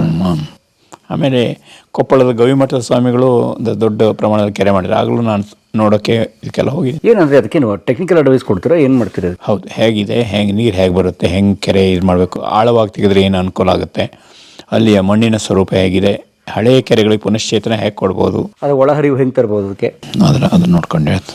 ಎಷ್ಟು ಕೆರೆ ಮಾಡಿದ್ದೀರಿ ಕರ್ನಾಟಕ? ಸರ್, ಅದು ಲೆಕ್ಕದ ಇದಲ್ಲ, ನಾನೇನು ಆ ಥರದ್ದು ಇಡಲಿಲ್ಲ. ತುಂಬ ಕಡೆ ಓಡಾಡಿದ್ದೀನಿ. ಒಂದು 20-25 ವರ್ಷದಿಂದ ಅದೇ ಕೆಲಸದಲ್ಲಿ ಇರೋದ್ರಿಂದ ಬೇರೆ ಬೇರೆ ಗದಗದಿಂದ ಹಿಡಿದು ನಿಮ್ಮ ನರೇಗಲ್ಲಲ್ಲಿ ಗೊತ್ತಿರಬೇಕು, ನರೇಗಲ್ ಅಂತಿದೆಯಲ್ಲ ಗದಗ, ನರೇಗಲ್ಲಲ್ಲಿ ಹಿರೇಕೆರೆ ಅಂತಿದೆ. ಹಿರೇಕೆರೆಯಲ್ಲಿ ಅಲ್ಲೊಂದು ದ್ಯಾಮವ್ವನ ಗುಡಿ ಜಾತ್ರೆ ಆಯಿತು. ದ್ಯಾಮವ್ವನ ಗುಡಿ ಜಾತ್ರೆಗೆ ನಾನು ಅತಿಥಿ. ನಾನು ಹೇಳಿದೆ, 20 ವರ್ಷದ ನಂತರ ದ್ಯಾಮವ್ವನ ಗುಡಿ ಜಾತ್ರೆ ಮಾಡ್ತಾಯಿದ್ರಿ, ಊರಿನ ಹಿರೇಕೆರೆ ಹೂಳು ತೆಗೆದ್ರೆ ಚೆನ್ನಾಗಿರುತ್ತೆ ಅಂತ. ಊರವರೆಲ್ಲ ನರೇಗಾಲ್ ನೆಲಜಲ ಸಂರಕ್ಷಣಾ ಸಮಿತಿ ಅಂತ ರಚನೆ ಆಯಿತು. ನಾನು ಹೋಗಿ ಒಂದಿಷ್ಟು ಸಲಹೆಗಳನ್ನು ಕೊಟ್ಟೆ. ನಾವು ಯಲಬುರ್ಗದಲ್ಲಿ ಕೆರೆ ಮಾಡಿದ್ರಿಂದ ಅವರಿಗೆ ಅದು ಪ್ರೇರಿತನೆ ಆಗಿತ್ತು. ಅಲ್ಲೇ ಪಕ್ಕದ ಊರಾಗುತ್ತೆ ಅದು. ಹಾಗಾಗಿ ಅವರು ಹಿರೇಕೆರೆ ಸ್ಟಾರ್ಟ್ ಮಾಡಿದ್ರು. ದುಡ್ಡು ಹೇಗೆ, ನಾವು ಯಾರಾದರೂ ಕೊಡಿಸ್ಬೇಕು, ಇದೆಲ್ಲ ಪ್ಲ್ಯಾನ್ ಮಾಡ್ತಾಯಿದ್ವಿ. ಅಷ್ಟೊತ್ತಿಗೆ ಬೇರೆ ಪ್ರಾಬ್ಲಮ್ಗಳು ಬಂತು, ಆಗಿಲ್ಲ. ಆಮೇಲೆ ನಾನೊಂದು ಪ್ಲ್ಯಾನ್ ಹೇಳಿದೆ, ನಿಮ್ಮಲ್ಲಿ ಹೊಲಕ್ಕೆ ಹಾಕೋತಾರೆ ಮಣ್ಣನ್ನು, ಹಾಗಾಗಿ ಒಂದು ಟ್ಯಾಕ್ಟ್ರಿ ಮಣ್ಣಿಗೆ 50 ರೂಪಾಯಿನ 75 ರೂಪಾಯಿ ಫಿಕ್ಸ್ ಮಾಡಿ ಇದಾಗುತ್ತೆ ಅಂತ ಅವರೊಂದು ಕರಪತ್ರ ಹೊರಡಿಸಿದ್ರು, ಹೀಗೆ ಮಾಡಿ. ಡಂಗುರ ಹೊಡೆಸಿದ್ರು. 300-400 ಟ್ಯಾಕ್ಟ್ರುಗಳು ಬಂದು ತುಂಬ್ಕೊಂಡು ಹೋದವು. ಅವರ ಏನು 60 ಎಕರೆ ವಿಶಾಲವಾದ ಕೆರೆ 40 ಎಕರೆ ಪ್ರದೇಶಗಳಲ್ಲಿ 20 ಅಡಿ ಆಳ ಇತ್ತು. ಮಳೆ ನೀರು ನಿಂತ್ಕೊಳ್ತು ಅಷ್ಟೇ. ಆ ಕೆರೆ ಎಷ್ಟು ಖರ್ಚಾಯಿತು, ಹೇಗಾಯಿತು ಅಂತ ನೋಡೋಕ್ಕೋದ್ರೆ ಆಶ್ಚರ್ಯ ಆಗುತ್ತೆ. ಇವತ್ತು ಊರವರೆಲ್ಲ ಸೇರಿ ಅದನ್ನು ಮಾಡಿದರು. ಅದು ಊರಿನ ಅಂತರ್ಜಲ ಹೆಚ್ಚಿಸೋದಕ್ಕೆ ಅನುಕೂಲ ಆಯಿತು. ಅಂದರೆ ಕೆಲಸರಿಗೆ ನಾವು ದುಡ್ಡೇ ಕೊಡಬೇಕಾಗಿಲ್ಲ, ಐಡಿಯಾ ಕೊಟ್ಟರು ಕೂಡ ಈ ಥರದ ಕೆಲಸ ಆಗುತ್ತೆ. ನಮ್ಮ ಅನುಭವ ಹಂಚ್ಕೊಂಡ್ರು ಸಾಕು, ಹೀಗೆ ಮಾಡಿ ಎಷ್ಟೋ ಬದಲಾವಣೆ ತರುತ್ತೆ. ಖಂಡಿತ ಮಾಡೋರು ಇದ್ದಾರೆ. ಇವತ್ತು ಕೂಡ ಅಲ್ಲಿ ಆಸಕ್ತರು ಯಾವುದೋ ಸಸಿಗಳ ಬಗ್ಗೆ ಇದ್ರ ಬಗ್ಗೆ ಕೇಳೋರು ಇದ್ದಾರೆ. ಬಯಲುಸೀಮೆಗಳಲ್ಲೂ ಇದ್ದಾರೆ ಸಾಕಷ್ಟು. ಶಿವಮೊಗ್ಗದಲ್ಲಾಗಿದೆ, ಸಾಗರದಲ್ಲಿ ಶುರುವಾಯಿತು. ಇದಕ್ಕೆ ಹೋಗಿದ್ದೀನಿ, ಬೇರೆ ಬೇರೆ ಕಡೆ ಹೋಗಿದ್ದೀನಿ. ನಾನು ಕೆರೆಗಳ ಬಗ್ಗೆ ವಿಚಾರದಲ್ಲಿ ಹೋಗಿದ್ದೀನಿ. ಆನಂದಪುರ ಅಂತೇಳಿ ಯಶೋಮಾರ್ಗದಿಂದ ಮಾಡಿದ್ದೀವಿ. ಅದು ಆನಂದಪುರ ತೀರ್ಥಹಳ್ಳಿಗೆ ಹೋಗೋರು. ಹೌದು. ಆನಂದಪುರದಲ್ಲಿ ಚಂಪಕ ಸರಸ್ಸು ಅಂತ ಕೆಳದಿ ಅರಸರ ಕಾಲದ ಒಂದು ಅಪರೂಪದ ಕೆರೆಗೆ ಪುನಶ್ಚೇತನ ಆಗಿದೆ. ಆನಂದಪುರದ ಪಕ್ಕದಲ್ಲೇ ಇದೆಯಲ್ಲ, ಹೌದು. ಆ ರಸ್ತೆಗೆ ಸಿಗುತ್ತಲ್ಲ ಕೆರೆ, ಅದಲ್ಲ, ಒಳಗಡೆ ಇದೆ. ಒಳಗಿದೆ, ಅದೇ ಸಾಗರಕ್ಕೆ ಹೋಗೋ ರಸ್ತೆ ಅದು. ಅದೇ ಅಲ್ಲಿ ಒಳಗಡೆ ಇದೆ, ಕಲ್ಲು ಕಟ್ಟಿದೆ ಕೆರೆ. ತುಂಬ ಚೆನ್ನಾಗಾಗಿದೆ ಅದು. ಒಂದು ಆ ಥರ ಸುಮಾರಾಗಿದೆ. ಆಮೇಲೆ ಗಂಡಸಿಯಲ್ಲಿ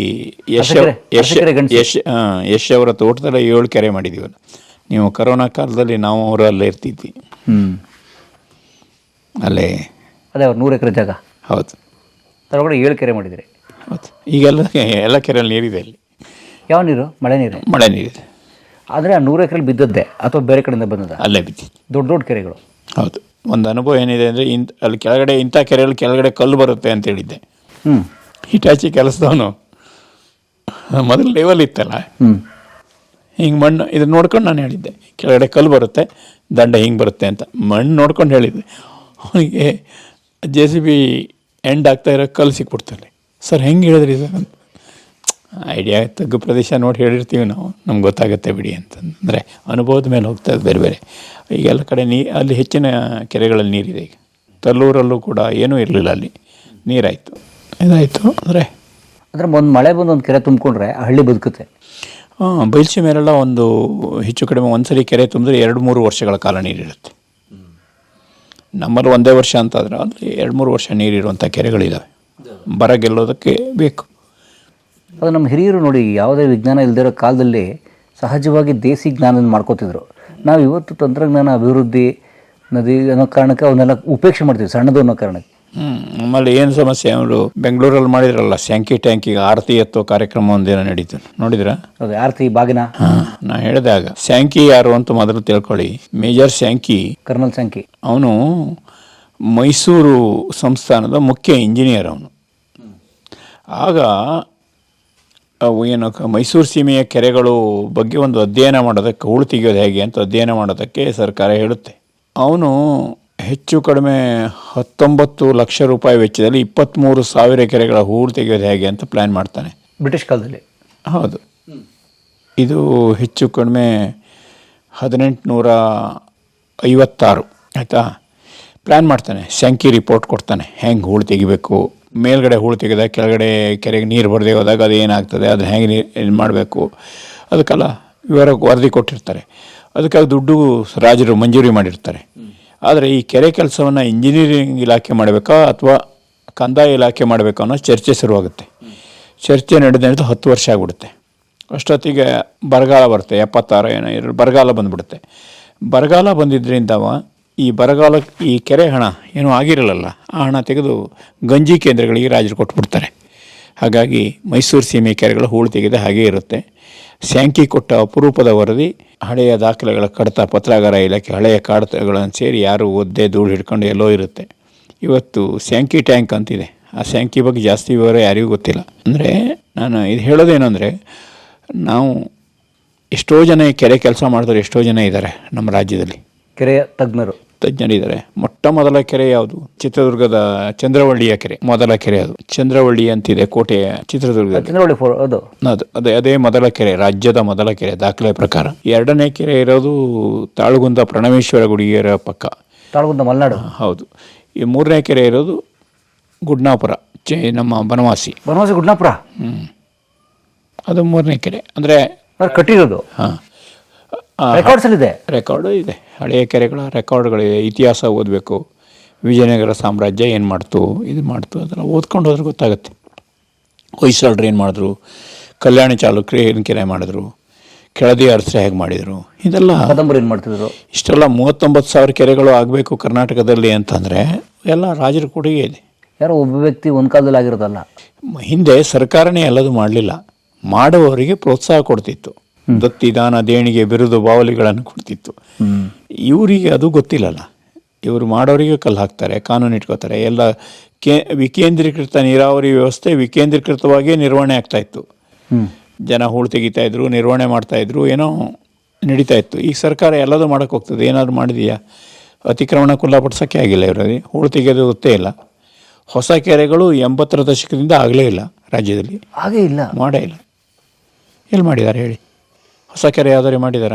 ಮಾಡಿದ ಕೆರೆಗಳದ್ದು ಭೂಮಿ ರೆಕಾರ್ಡ್ ಸರಿ ಇಲ್ಲ. ಇವತ್ತು ಈ 70, 75, 80ರಲ್ಲಿ ಮಾಡಿದ್ದಾರೆ ಕೆಲವು ಕೆರೆಗಳನ್ನು. ನೀವು ಇದ್ರ ಕಡೆಯಿಂದ ಬಂದರೂ ಗೊತ್ತಾಗುತ್ತೆ. ಕೊಳ್ಳೇಗಾಲದಿಂದ ಹಿಡಿದು ಇಲ್ಲಿ ಚಾಮರಾಜನಗರದಿಂದ ಹಿಡಿದು ಬೈಲ್ಸೀಮೆಲೆಲ್ಲ ಕೆರೆಗಳಿದ್ದಾವೆ, ವಿಜಾಪುರ ಎಲ್ಲ. ಅಲ್ಲಿ ಹೋದ್ರೆ ಪಾಪ ಇನ್ನೂ ಮಾಲಕನಿಗೆ ಪರಿಹಾರ ಕೊಟ್ಟಿಲ್ಲ, ದುಡ್ಡು ಕೊಟ್ಟಿಲ್ಲ ಅಂದ ಕೇಸುಗಳಿದ್ದಾವೆ. ಹಾಗಾದ್ರೆ ರಾಜರ ಕಾಲದಲ್ಲಿ, ಬ್ರಿಟಿಷ್ ಕಾಲದಲ್ಲಿ ನೀಟಾಗಿ ಆಗ್ತಿತ್ತೇನೋ? ಹಾಂ, ಅವಾಗ ಅದು ಕೆರೆ ಮಾಡೋದು ಅದೊಂದು ನೀರು ಇಡೋದು ಪುಣ್ಯದ ಕೆಲಸ ಅಂತಾಗಿತ್ತು. ಅದಕ್ಕೆ ಬೇರೆ ಬೇರೆ ಆಯಾಮಗಳಿದ್ದಾವೆ.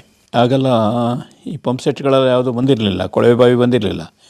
ಕೊಳವೆ ಬಾವಿ 83ನೇ ಇಸ್ವಿವರೆಗೆ ಕರ್ನಾಟಕದ ಎಲ್ಲ ಹಳ್ಳಗಳಲ್ಲೂ ಕುಡಿಯೋಕ್ಕೆ ನೀರಿತ್ತು. 83ರವರೆಗೆ ಬೊಗಸೆಯಲ್ಲಿ ನೀರು ಕುಡಿಬೋದಿತ್ತು. ವಿಜಾಪುರದವರು ಕುಡಿತಿದ್ರು, ಬೀದರ್ದವರು ಕುಡಿತಿದ್ರು, ಮಲೆನಾಡಿನವರು ಕುಡಿತಿದ್ರು. ಕೋಲಾರದ ಎಲ್ಲ ಬಾವಿಗಳಲ್ಲಿ 20 ಅಡಿ ನೀರಿತ್ತು 83ನೇ ಇಸ್ವಿಯಲ್ಲಿ. ಕಡೆ ಬೋರ್ವೆಲ್ಗಳು ಶುರುವಾಯಿತು, ನೀರಿನ ಬಳಕೆ ಹೆಚ್ಚಾಯಿತು, ಉಚಿತವಾಗಿ ವಿದ್ಯುತ್ ಕೊಟ್ವಿ. ನೀರಿನ ಬಳಕೆ ಹೆಚ್ಚಾಗ್ತಾ ಇವತ್ತು ಕರ್ನಾಟಕದಲ್ಲಿ ಒಟ್ಟು ಎಷ್ಟು ಕೊಳವೆ ಬಾವಿ ಇದೆ? 52 ಲಕ್ಷ ಕೊಳವೆ ಬಾವಿ ಕರ್ನಾಟಕದಲ್ಲಿದೆ. ಅದರಲ್ಲಿ ಒಂದು 12 ಲಕ್ಷ ನಿಮ್ಮ ಬೆಂಗಳೂರಲ್ಲಿದೆ. ಇರುವ 285 ಕೆರೆಗಳ ಪೈಕಿ 85 ಕೆರೆಯಲ್ಲೂ ನೀರಿಲ್ಲ. ಬೆಂಗಳೂರು ಕತೆ. ಬೆಂಗಳೂರಲ್ಲಿ 285 ಕೆರೆನ? ಹಾಂ, ಕೆರೆಗಳು ಎಲ್ಲಿ ಹೋಗಿದೆ? ನುಂಗಿ ಕಟ್ಟಿದ್ದಾರೆ, ಎಲ್ಲ ಬಸ್ ಸ್ಟ್ಯಾಂಡ್ ಮಾಡಿದ್ದಾರೆ, ಇದ್ರ ಮಾಡಿದ್ದಾರೆ, ಎಲ್ಲ ಹೋಗಿದೆಯಲ್ಲ, ಇದಾಗಿದೆ. ಈಗ ನೋಡಿ, ಹಾಗಾದ್ರೆ ಬೆಂಗಳೂರಲ್ಲಿ 80 ಕೆರೆ ಅಂತಂದ್ರೂ ಆ 80 ಕೆರೆಗಳನ್ನು ಶುದ್ಧವಾಗಿ ಇಟ್ಕೊಂಡು ಕೊಳಚೆ ಬಿಡದೆ ಅವುಗಳನ್ನು ಮತ್ತೆ ಲಿಂಕ್ ಮಾಡ್ಕೊಂಡು ಆ ನೀರನ್ನು ಬಳಸ್ಕೊಂಡ್ರೆ ಬಹುಶಃ ಬೆಂಗಳೂರಿಗೆ ನೀರು ಸಾಕೇನೋ ಅವೇ 80 ಕೆರೆ ನೀರು? ಒಂದಿಷ್ಟು ಈಗ ಉದಾಹರಣೆ 14-15 TMC ನೀರು ಬೆಂಗಳೂರು ತಲೆ ಮೇಲೆ ಬಿದ್ದು ಹರಿದು ಹೋಗ್ತದೆ ಕೊಳಚೆಯಾಗಿ. ಆ ನೀರನ್ನು ಶುದ್ಧವಾಗಿ ಇಟ್ಕೊಳ್ಳೋದು ಹೇಗೆ? ಯಾಕೆಂದರೆ ಪಕ್ಕ ಗಟಾರಗಳಾಗಿರ್ತವೆ, ಇದಾಗ್ತವೆ, ಕೊಳಚೆ ನೀರು, ಸ್ನಾನದ ನೀರು ಎಲ್ಲ ಬಿಟ್ಬಿಡ್ತಾರೆ, ಡಿಟರ್ಜೆಂಟ್ ಸೇರಿರುತ್ತೆ. ಅದನ್ನು ಕೆರೆಗೆ ಬಿಡೋಕ್ಕಾಗಲ್ಲ. ದೊಡ್ಡ ದೊಡ್ಡ ಸಾವಿರಾರು ಸ್ಕ್ವೇರ್ ಫೀಟ್ ದೊಡ್ಡ ಬಿಲ್ಡಿಂಗ್ಗಳಿರ್ತವೆ, ಚಾವಣಿ ಮೇಲೆ ನೀರು ಬಿಡ್ತದೆ. ಅದರ ಪೈಪ್ಲೈನನ್ನು ತೊಗೊಂಡು ಕೆರೆಗೆ ಕೊಟ್ಟರೆ ಒಳ್ಳೆ ನೀರೇ ಬಂದಿರುತ್ತೆ ಕೆರೆಗೆ, ಅಲ್ವಾ? ಈ ನೀರು ತಪ್ಪಿಸಿ ಆ ನೀರು ಕೊಡ್ಬೋದು, ಡಿಟರ್ಜೆಂಟ್ ರಹಿತವಾಗಿ ನೀರನ್ನು ಕೊಡ್ಬೋದು. ಆದರೆ ಅದು ಸುತ್ತಮುತ್ತ ಇರೋ ಬಫರ್ ಜೋನು ಇವರೇನು ಕಡಿಮೆ ಮಾಡ್ಕೊಂಡಿದ್ದಾರೆ, ಅದೆಲ್ಲ ಪ್ರಾಬ್ಲಮ್ ಆಗುತ್ತೆ. ಈಗ ಒಮ್ಮೆ ಈ ಹೊಲಸು ನೀರು ಭೂಮಿಗೆ ಇಂಗಿತು ಅಂತಂದರೆ ಇರೋ ಒಳ್ಳೆ ಬಾವಿಗೆ ನೀರು ಹಾಳಾಗ್ಬಿಡುತ್ತೆ, ಅಲ್ವಾ? ಈ ಕೋಲಾರದವ್ರು ಪಾಪ ಇದ್ದಿರೋ ಹೇಗೋ ಬದುಕಿದ್ರು, ನೀರಿಲ್ಲದೆ ಇದ್ರು. ಅವ್ರಿಗೆ ನೀರು ಶುದ್ಧೀಕರಿಸಿ ಅಲ್ಲಿ ಕೊಡ್ತೀವಿ ಅಂತೇಳಿ ಕೊಳಚೆ ನೀರು ಪಾಪ ಎಷ್ಟು ಯಾವ ಘಟಕ ಶುದ್ಧೀಕರಣ ಮಾಡಿದ್ದಾರೆ ಅವ್ರು ಕೊಟ್ಟು ಅಲ್ಲಿ ಅಂತರ್ಜಲ ಹಾಳು ಮಾಡೋಕ್ಕೆ ನೋಡ್ತಾ ಇದ್ದಾರೆ. ಈಗ ನೋಡಿ, ಈಗ ಮೊನ್ನೆ ಬಂದಿದೆಯಲ್ಲ, ಸೀಸ ಸೇರಿದೆ, ಮತ್ತೊಂದು ಸೇರಿದೆ, ಎಲ್ಲ ಬಂದಿದೆ, ಅಲ್ವಾ? ಅದು ಸ್ಥಿತಿ. ಕರ್ನಾಟಕದ ನದಿ ನೀರು ಕುಡಿಲಿಕ್ಕೆ ಯೋಗ್ಯ ಇಲ್ಲ ಅಂತಾಗಿದೆ. ಕೆರೆಗಳನ್ನು ಹಾಳು ಮಾಡೋದ್ರಲ್ಲಿ ಮುಂಚೂಣಿಯಲ್ಲಿದ್ದೀವಿ. ಒಳ್ಳೆ ಬರಗಾಲ ತರೋದಕ್ಕೆ ಬೇಕಾಗಿ ಮರುಭೂಮಿ ಮಾಡೋದರಲ್ಲಿ ಕರ್ನಾಟಕದಲ್ಲಿ ಇದಿದ್ದೇವೆ. ಅಂತರ್ಜಲ ಕುಸಿತದಲ್ಲಿ ಮುಂಚೂಣಿಯಲ್ಲಿದ್ದೀವಿ. ನಾವು ಯಾವುದಕ್ಕೂ ಮಾದರಿಯಾಗಿದ್ದೀವಿ? ಯಾವುದಕ್ಕೂ ಇಲ್ಲಲ್ಲ. ಇಷ್ಟರ ಮಧ್ಯದಲ್ಲೂ ಕೂಡ ನೀರುಳಿಸಿ ಗೆದ್ದವರಿದ್ದಾರೆ, ಕಾಡು ಬೆಳೆಸಿ ಗೆದ್ದವರಿದ್ದಾರೆ, ಕೃಷಿ ಅರಣ್ಯ ಮಾಡಿ ಗೆದ್ದವರಿದ್ದಾರೆ. ಕೆಲವು ಆಶಾಕಿರಣಗಳಿದ್ದಾವೆ, ಇದಾವೆ. ಸಾಕಷ್ಟು. ಬರದ ಸೀಮೆಯಲ್ಲಿ ನೀರನ್ನು ಬಳಸದೆ, ವಿದ್ಯುತ್ತನ್ನು ಬಳಸದೆ ಕೃಷಿ ಮಾಡಿ ಗೆದ್ದಂಥ ಉದಾಹರಣೆಗಳು ಈಗಲೂ ಇದ್ದಾವೆ. ಕೋಲಾರದಲ್ಲಿದೆ, ವಿಜಾಪುರದಲ್ಲಿದೆ, ಎಲ್ಲ ಕಡೆ ಬೇರೆ ಬೇರೆ ಕಡೆ ಇದ್ದಾರೆ. ನೋಡಬೇಕು, ಹುಡುಕಿ ತೆಗಿಬೇಕು. ನಮಗೆ ಮಾದರಿ ಯಾವುದು ಹೇಳಿ? ಇವರೇ ಅಲ್ವಾ? ಆದರೆ ಅವ್ರನ್ನ ಕೇಳೋರೇ ಇಲ್ಲ. ನಮಗೇನಾಯಿತು ಅಂದರೆ ಸಾವಿರಾರು ಕೋಟಿ ಬೇಕು, 20-30 ಸಾವಿರ ಕೋಟಿ ತೆಗೆದು ಬೇಡ್ತಿ ಅಘನಾಶಿನಿ ತೀರಿಸಬೇಕು ಅಂತಂದ್ರೆ ಹೋಗ್ತೀವಿ ಅಷ್ಟೇ. ಬಟ್ ಇವೆಲ್ಲ ಅವೈಜ್ಞಾನಿಕ. ಮಲೆನಾಡಲ್ಲಿ ಹರಿಯೋ ನದಿಗಳನ್ನು ಪಶ್ಚಿಮಕ್ಕೆ ಹರಿಯೋ ನದಿನ ಪೂರ್ವ ತಿರುಗಿಸಿ ಬರಗಾಲ ತಪ್ಪಿಸಿ. ಹಿಮಾಲಯದಲ್ಲಿ ಮಳೆಗಾಲದಲ್ಲೂ ನೀರು ಹರಿಯುತ್ತದೆ, ಬೇಸಿಗೆಯಲ್ಲಿ ಹಿಮ ಕರೆದರೂ ನೀರು ಬರ್ತದೆ. ಆ ಗಂಗಾ ನದಿಯನ್ನು ತೊಗೊಂಡು ನೀವು ನದಿ ತಿರ್ಸ್ತೀವಿ ಅಂತಂದರೆ ಏನೋ ಒಂದು ಸ್ವಲ್ಪ ಒಪ್ಕೋಬೋದು. ಆದರೆ ಇಲ್ಲಿ ಮಳೆಗಾಲದಲ್ಲಿ ಪ್ರವಾಹ ಬರ್ತದೆ, ಬೇಸಿಗೆಯಲ್ಲಿ ಡ್ರೈ ಆಗಿಬಿಡುತ್ತೆ. ಈಗ ಹೋದರೆ ಯಾವ ನದಿಯಲ್ಲೂ ನೀರಿಲ್ಲ, ಮಲೆನಾಡಿನ ನದಿಗಳಲ್ಲಿ. ಈಗಲೇ ನೀರಿಲ್ಲ, ಒಣಗೋಗಿರುತ್ತೆ. ನೋಡಿ, ನಮ್ಮ ಹಳ್ಳಗಳೇ ಈಗಲೇ ಒಣಗಿದ್ದಾವೆ. ಹಾಗಾಗಿ ನೀರಿನ ಬಳಕೆ ಇಲ್ಲೂ ಜಾಸ್ತಿ ಆಗಿದೆ. ಈಗ ತೋಟಗಳಾಗಿದೆ, ಜನಸಂಖ್ಯೆ ಜಾಸ್ತಿ ಆಗಿದೆ. ಜನಸಾಂದ್ರತೆ ಮೊದಲು ಎಷ್ಟಿತ್ತು? 25 ಜನ ಇದ್ದರು ಚದರ ಸ್ಕ್ವೇರ್ ಕಿಲೋಮೀಟ್ರಿಗೆ. ಒಂದು ಸ್ಕ್ವೇರ್ ಕಿಲೋಮೀಟ್ರಲ್ಲಿ 25 ಜನ ಇದ್ದರು. ಈಗ 800-1000 ಜನ ಇದ್ದಾರೆ. ಹಾಗಾಗಿ ಮಲೆನಾಡು ಬಳಕೆ ಇದೆ. ಎಷ್ಟೋ ಗುಡ್ಡಗಳ ಮೇಲೆ ನಗರ ಬೆಳೀತದೆ ಈಗ. ಮೊದಲು ಯಾರು ತಗ್ಗಲ್ಲಿ ನಗರ ಕಟ್ಟಲ್ಲ, ಗುಡ್ಡಗಳ ಶಿರ್ಸಿ ಗುಡ್ಡದ ಮೇಲೆ ಇದೆ. ಎಲ್ಲೋ ಗುಡ್ಡದ ಮೇಲೆ ಇರ್ತೀವಿ. ಯಾಕೆಂದರೆ ಹವಾಮಾನ ಒಳ್ಳೆಯದು. ಹಿಂದೆಲ್ಲ ಮಲೇರಿಯಾ ರೋಗ ಮತ್ತೊಂದು ಇದಾಗ್ತಿತ್ತು. ಹಾಗಾಗಿ ಅರಣ್ಯ ಇಲ್ಲದ ಎತ್ತರದ ಗುಡ್ಡಗಳ ಮೇಲೆ ನಗರಗಳು ಬೆಳೀತಾ ಬಂತು. ಅಲ್ಲಿ ನೀರು ಎಲ್ಲಿಂದ ಹೋಗಬೇಕು? ಹಳ್ಳಿಯ ಹೊಳೆಯಿಂದನೇ ಹೋಗಬೇಕು. ಅಲ್ಲೂ ಇದ್ದ ಕೆರೆಗಳನ್ನು ಕಡಿಮೆ ಮಾಡ್ತಾ ಬಂದ್ವಿ. ಸಿರ್ಸಿಯ ಜನಸಂಖ್ಯೆ 100 ವರ್ಷದಿಂದ 13 ಕೆರೆ ಇತ್ತು, 5,000 ಜನ ಇದ್ದರು.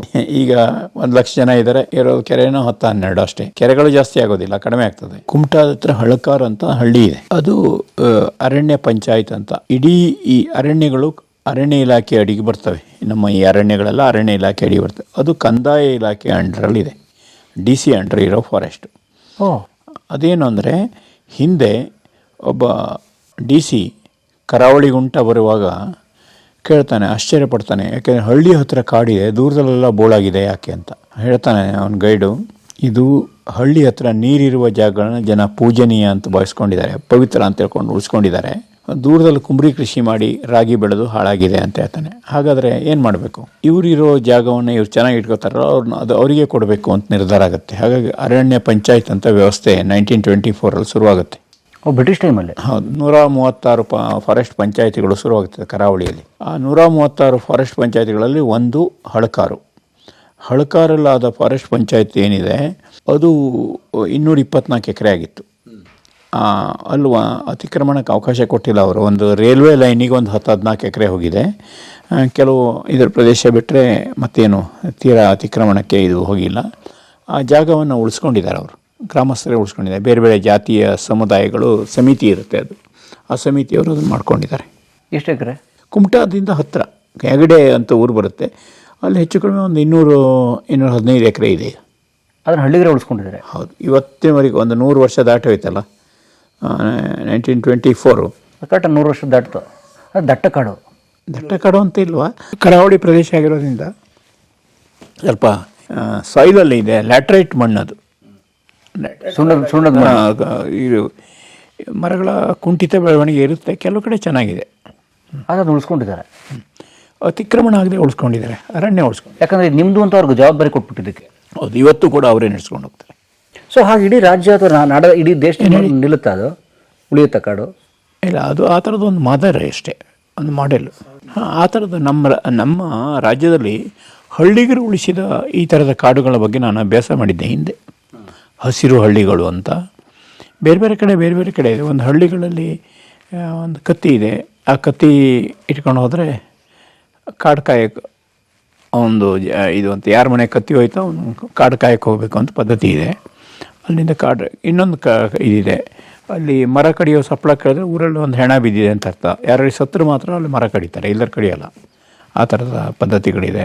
ಹೀಗೆ ನೀವು ಪಾವಗಡ, ಪೆಮ್ಮನಹಳ್ಳಿ, ರಾಂಪುರ, ಇಲ್ಲಿ ಬಯಲುಸೀಮೆಗಳಲ್ಲಿ ಸೊಗಲ್ಲು, ಹೀಗೆ ಬೇರೆ ಬೇರೆ ಕಡೆ ಇದೆ. ನೀವು ಬೀದರ್ ಹತ್ರ ಗಾಯಮಾತ ಅಂತಿದೆ, 3,000 ಎಕರೆ ಪ್ರದೇಶ ಭೂಮಿ ಮೈಲಾರಲಿಂಗನ ಭೂಮಿ ಅಂತ ಉಳಿಸ್ಕೊಂಡಿದ್ದಾರೆ. ಕರ್ನಾಟಕದ ಬೇರೆ ಬೇರೆ ಭಾಗಗಳಲ್ಲಿ ಈ ಥರ ಅರಣ್ಯ ಉಳಿಸಿದ ಅನೇಕ ಉದಾಹರಣೆಗಳಿದೆ. ನಾನು ಎಲ್ಲ ಕಡೆ ಹೋಗಿ ಅಭ್ಯಾಸ ಮಾಡಿ ರೆಕಾರ್ಡ್ ಮಾಡಿದ್ದೀನಿ. ನಮ್ಮದು ದೇಸಿ ಅರಣ್ಯ ಅಂತ ಒಂದು ಪುಸ್ತಕ ಇದೆ, ಸಾಹಿತ್ಯ ಅಕಾಡೆಮಿ ತಂದಿದ್ದು ತುಂಬ ಹಿಂದೆ. ಅದರಲ್ಲೆಲ್ಲ ಬರ್ತಿದ್ದೀನಿ ಈ ಥರ ವಿಚಾರಗಳನ್ನು. Great sir. ಒಟ್ಟು ಮನುಷ್ಯ ಪ್ರಕೃತಿ ಜೊತೆ ಬದುಕೋಕ್ಕೆ ಸಾಧ್ಯ ಇದೆ, ಅದನ್ನ ಹಾಳು ಮಾಡಿದೆ. ಅವನು ಬದುಕಿರೋದೇ ಪ್ರಕೃತಿ ಜೊತೆ ಇರಬೇಕು. ನಿಮ್ಮ ಮೊನ್ನೆ ಕೊರೋನಾ ಬಂದಾಗ ಏನು ಹೇಳ್ತೀನಿ ನಿಮಗೆ, ಒಳ್ಳೆ ಗಾಳಿ ಬೆಲೆ ಎಷ್ಟು ಅಂತ ತಿಳಿಸ್ತು. ಒಂದು ಸಿಲಿಂಡ್ರಿಗೆ 900 ರೂಪಾಯಿ ಕೊಡಬೇಕು ಅಂದರೆ ದಿನಕ್ಕೆ 3 ಸಿಲಿಂಡ್ರ್ ಬೇಕು ಅಂದರೆ 2,700 ರೂಪಾಯಿ ಬೇಕು ಅಂತ ಗೊತ್ತಾಯಿತು ಒಳ್ಳೆ ಗಾಳಿ ಬೆಲೆ. ಈ ಒಳ್ಳೆ ಗಾಳಿ ಬೆಲೆ ನಾವು ದುಡ್ಡು ಕೊಟ್ಟುವ ಕಾಡಿಗೆ ಹೋದಾಗ? ಇಲ್ಲಲ್ಲ, ಇಲ್ಲೇ ಇದೆ ಆಕ್ಸಿಜನ್ ಸಿಲಿಂಡರ್. ತಿಳ್ಕೊಬೇಕಷ್ಟೆ. ನಮ್ಮ ಶಿಕ್ಷಣದಲ್ಲಿ ಬರಬೇಕು, ಇದರಲ್ಲಿ ಬರಬೇಕು. ನಮ್ದು ಏನಾಗಿದೆ, ಹಣ ಇದ್ದರೆ ಎಲ್ಲದನ್ನು ಪಡಿತೀವಿ ಅಂತ ಗೊತ್ತಾಗಿದೆ. ಹಣ ಇದ್ದವರೆಲ್ಲ ಇನ್ನು ಮುಂದೆ ಆಕ್ಸಿಜನ್ ಸಿಲಿಂಡ್ರನ್ನು ಕೂಡ ತಗೋಬೇಕು, ಅದಾಗತ್ತೆ. ಊಟ ಮಣ್ಣಿಂದನೇ ಬರಬೇಕು, ಅದು ವಿಧಾನಸೌಧದಿಂದ ಬರೋಕ್ಕಾಗಲ್ಲ, AI ಬರಲ್ಲ, ಸಾಫ್ಟ್ವೇರಿಂದ ಡೌನ್ಲೋಡ್ ಆಗಲ್ಲ. ಒಂದು ನಿಮ್ಮ ಬಿಡದಿಯಲ್ಲಿ ಒಂದು ನಿಮಿಷಕ್ಕೊಂದು ಕಾರ್ ಮಾಡುವ ಕೆಪಾಸಿಟಿ ಇದೆಯಂತೆ. ಅಂದರೆ ಒಂದು ಫ್ಯಾಕ್ಟ್ರಿಗೆ ನಿಮಿಷಕ್ಕೊಂದು ಕಾರು. ನಮ್ದು ಎಲ್ಲೂ ಮಣ್ಣಲ್ಲಿ ಒಂದು ಕಾಳು ನಿಮಿಷಕ್ಕೊಂದು ಕಾಳು ಮಾಡೋಕ್ಕಾಗಲ್ಲ, ಅದು 3 ತಿಂಗಳೇ ಬೇಕಾಗುತ್ತೆ, 4 ತಿಂಗಳೇ ಬೇಕಾಗುತ್ತೆ. ಇದು ಸತ್ಯ. Thank you sir. ಕಾಡು, ಕೃಷಿ, ಬದುಕು, ಮಣ್ಣು, ನೀರು ಎಲ್ಲವೂ ಒಂದನ್ನು ಬಿಟ್ಟು ಒಂದಿಲ್ಲ. ಆದರೆ ಇದೆಲ್ಲವನ್ನು ಸೇರಿಸಿದ ಒಂದು ಸಮಗ್ರ ಪರಿಸರ ರೂಪುಗೊಳ್ಬೇಕಾದಂಥದ್ದು ಬಹಳ ಅವಶ್ಯಕತೆ. ಅದನ್ನು ಇಡೀ ತಮ್ಮ ಸಂದರ್ಶನ ಸರಣಿಯಲ್ಲಿ ಹೇಳಿದವರು ನಮ್ಮ ಶಿವಾನಂದ ಭಟ್ ಕಳವೆ ಅವರು. ಸ್ನೇಹಿತರೆ, ಪರಿಸರದ ಬಗ್ಗೆ, ಕೃಷಿ ಬಗ್ಗೆ, ನೀರಿನ ಬಗ್ಗೆ ತೀವ್ರವಾದ ಸಂಶೋಧನೆ, ಆಸಕ್ತಿ, ಕುತೂಹಲದ ಮೂಲಕ ಕೆಲಸ ಮಾಡ್ತಿರೋಂಥವ್ರು. ಶಿವಾನಂದ್ ಅವರು. ಅವ್ರ ಸಂದರ್ಶನ ಮಾಡಿ ನಮಗೂ ಸಂತೋಷ ಆಯಿತು. ಒಟ್ಟಾರೆ ಈ ಕಾಡು ಉಳಿಯಲಿ, ಕಾಡು ಅಭಿವೃದ್ಧಿ ಹೊಂದಲಿ, ಅವೈಜ್ಞಾನಿಕವಾದ ನೀತಿಗಳಿಂದ ಇದು ಹಾಳಾಗದೇ ಇರಲಿ ಅಂತ ಅನ್ನೋದು ನನ್ನ ಅಭಿಪ್ರಾಯ. ಪರಿಸರದ ಬಗ್ಗೆ ಆಸಕ್ತಿ ಇರುವ ಪ್ರತಿಯೊಬ್ಬರಿಗೂ ಇದು ಅರ್ಥ ಆಗಲಿ, ಪ್ರತಿಯೊಬ್ಬ ಜೀವಿಗೂ ಇದು ಅರ್ಥ ಆಗಲಿ ಅಂತ ಕೇಳ್ಕೊತಾ ಧನ್ಯವಾದ ಶಿವಾನಂದ್ ಅವ್ರಿಗೆ. ಮುಂದೋಗೋಣ.